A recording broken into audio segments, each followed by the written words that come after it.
Howdy everybody, back in the garage today, and today we're going to be painting a vehicle with this Inokraft Drizzle D1. I just want to kind of go over this gun with you. This gun in particular I've been using for about 3 years. This is my favorite DIY paint gun. There's a couple reasons why. This gun consumes less air than your typical gun, but what that means is that you can use a smaller compressor. I know a lot of you guys don't have big compressors. I have used this gun with a 30-gallon compressor, something that produces about 9 CFM. You may have a little air fluctuation if you're spraying an entire vehicle with a small compressor like that. So I would recommend you break it up a little bit. But there's some great features about this gun, and this kit right here you can purchase on Amazon. I'm going to leave a link in the description. Like I said, it consumes less air, it produces less overspray, which is another great feature for DIYers because you don't want your garage filling up with overspray when you're painting a vehicle. It has a really nice look to it. It feels good in the hand, and it seems to be well built. I haven't had a single issue with it. I really haven't. I just keep it clean, and it just performs every time. But in this kit, what you're going to get, you get a water filter or water trap. Also get an inexpensive regulator. You're also going to get your 600 milliliter hard cup, okay? Now I don't use these, I use disposable cups. Inokraft actually makes a disposable cup system that I use. You get your spanner wrench and your small tool kit. This is a great feature right here because you get this little case that contains multiple air caps and tips. So right here you're going to have your 1.5 cap, and then you also get a 1.7 right here. You get the tips, and the needles are right here. 1.5 is a good size to use for a primer, a thinner primer. The 1.7 you could use for a thicker primer. It's probably not quite big enough for like an epoxy or a super high build primer, but these are great options for primers. And this right here is an adapter for the PPS system, the disposable cup system. So it just screws on here, and then you can attach your disposable cup system right to it. So this is for the Series 1 disposable cup system. We're going to paint a car here in a minute with this gun, and I'm going to go through the adjustments and the setup of this gun, how I like to adjust it, and the settings that I find get really good results. So let's get into the garage, and I'll walk you through step by step the entire painting process with this Inokraft Drizzle D1. As far as the fluid volume, we turn this all the way in, and then we opened it up 2.5 turns out for the fluid volume. The fan is wide open, and then I narrow it back about a half a turn, okay? We got a 1.3 tip in here. We're gonna do the base end clear with this. We're not putting any sealer on this car. So let me show you what we got here. This is a Chrysler Crossfire, had some bumper damage, so we did some repairs on the bumper, and then a couple little dingers on the quarter panel. We'll blend into that quarter panel. This color matches really well, so shouldn't really be an issue at all. Harris is wiping it down with isopropyl alcohol. For the Inokraft Drizzle D1, we're going to spray the base coat and the clear coat with this. It's a fluid volume set at 2.5 turns out from closed. We got the fan pattern wide open, and then I narrowed it back about a half a turn. We're going to set the air pressure at for base, we're going to set it at about 20 to 25 PSI, somewhere in there. You can see I'm also using the Inokraft disposable cup system. They've got a nice kit for disposable cups. You can get a small kit, or you can get the larger kit that has 50 lids and liners and everything you need to use a disposable cup system. We'll let that flash off. We get it too wet, we'll get fish eyes like that. So I'm just covering the primer here, putting one good coat of primer on it. I like to put it a little drier than this usually. If you put it on too wet or heavy like I did, you get a little bit of fish eyes. You can get those fish eyes. Just be careful. You just want to introduce that paint to the surface, let it flash off, and then go ahead and put a second coat on. This base really didn't cover the greatest. It took about 4 coats to cover this primer. Wait about 15 minutes in between coats. That's going to be your best bet to get the best coverage possible.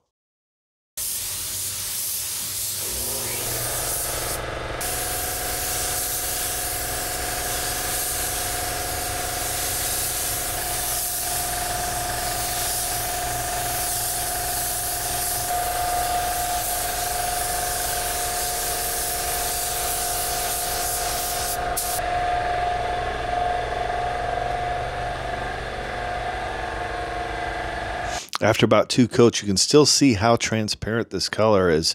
So that's one thing with white. You really want to make sure you got very good coverage. The best bet to do that is use a sunlight. After you think it's all covered, use a sunlight, check it out, make sure you don't see any of that primer underneath, and then you'll be good to go for some clear. I usually put another coat on after it looks like it's covered. I do a drop coat, where I just move back a little bit, about 2 to 3 inches, and I'll blend it out and do a drop coat over the whole thing. We're looking this over to make sure we got good coverage, but I did notice a couple of particles of dust. So right here, we've got a particle of dust that we just want to nib out, sand out. So this is pretty dry right now. We're just going to put one more coat of base over this. So I just want to nib this out.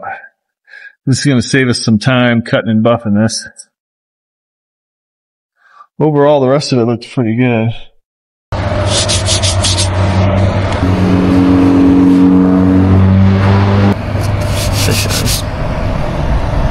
We'll tack rag this off, and then we'll just do, I want to touch up these 2 little chips one more time, and then we'll be ready for some clear coat.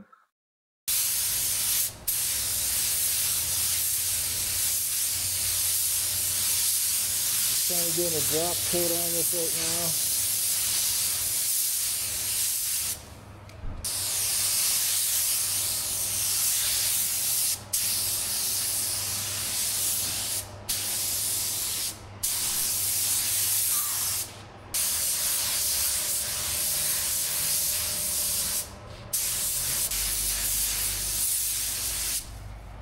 Okay, so we're going to use the Inokraft Drizzle D1 for the clear coat.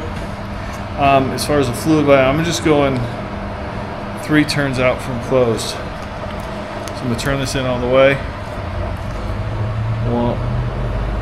1, 2, 3. I might dial it back just a quarter. Fan pattern is wide open. And the air pressure we're going to run at about 28 to 30 psi for the air pressure. This gun sprays really well at that air pressure. So we're applying 2 coats of clear on this quarter panel and this bumper cover. There's no need to apply more than that. The first coat, we're not looking for perfection. We're just looking to introduce that clear to the surface. I am moving rather quickly here, a little bit closer, and moving pretty quickly. But the important thing is you want to find a consistent distance and a consistent speed that you feel comfortable spraying at. Keep that distance throughout the clear coating process. You want to overlap your passes about 70%, 70 to 80%. So when you make a pass, overlap that edge of that previous pass about 70 to 80%. Now we are using the 1.3 tip for clear coat as well. You could try a 1.4. It's going to put a little bit more material out. But I find for the way I spray, I like the 1.3 just a little bit better on this Inokraft Drizzle D1.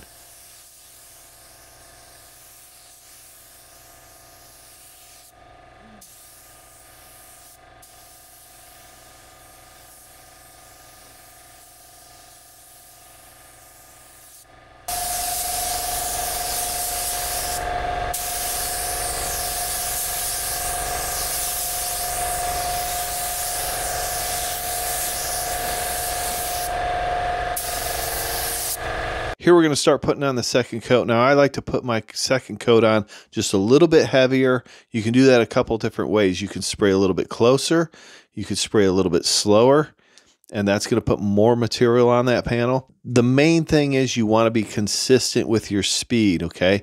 If you slow down and speed up, you're going to have an inconsistency in your clear coat. You could possibly run it or create some dry spray. So just be consistent with your distance and speed. Find a distance you feel comfortable with and lay it down smooth. Inokraft Drizzle D1 does a very good job of laying it down smooth. Now I had a little piece of dirt in here that I thought I could get out with a little piece of tape. It's just a little trick where I pull that dirt out or whatever this is with that tape. Sometimes it works, sometimes it doesn't.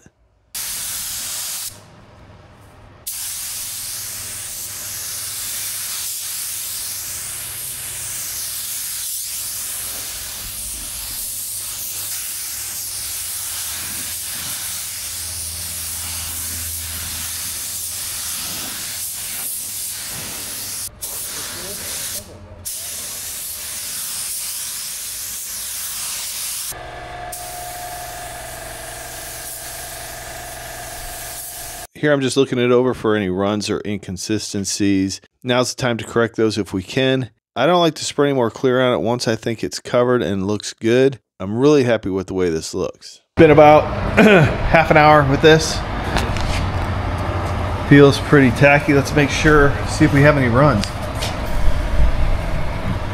Actually, it looks run free, which is kind of surprising. I thought I might get a couple runs. Boy, that light's bright up there. Let's look at the bumper cover. Maybe we got some runs on the bumper cover. Actually looks okay. A couple little particles of dust.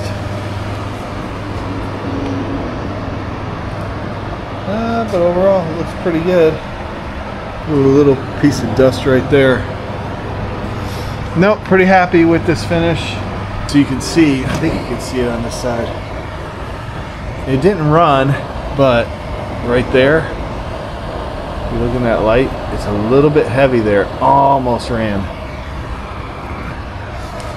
Okay, here we go. We got the crossfire all put together. Darius did a fantastic job on the bodywork of this. It looks fantastic, nice and smooth. And now this vehicle is back to 100%. Repaired the quarter, repaired the bumper, and painted it. Listen, I appreciate each and every one of you watching this channel. Appreciate all the support. If you want to check out the Inokraft Drizzle D1, I'm going to leave links in the description to all the products I'm using in this video. If you found this information helpful, like and subscribe, and leave me a comment down below. Let me know your thoughts on this repair. I appreciate each and every one of you watching. If you want to check out some more how-to videos, you can click on this video right now. Appreciate you watching. We'll see you on the next episode of Garage Noise.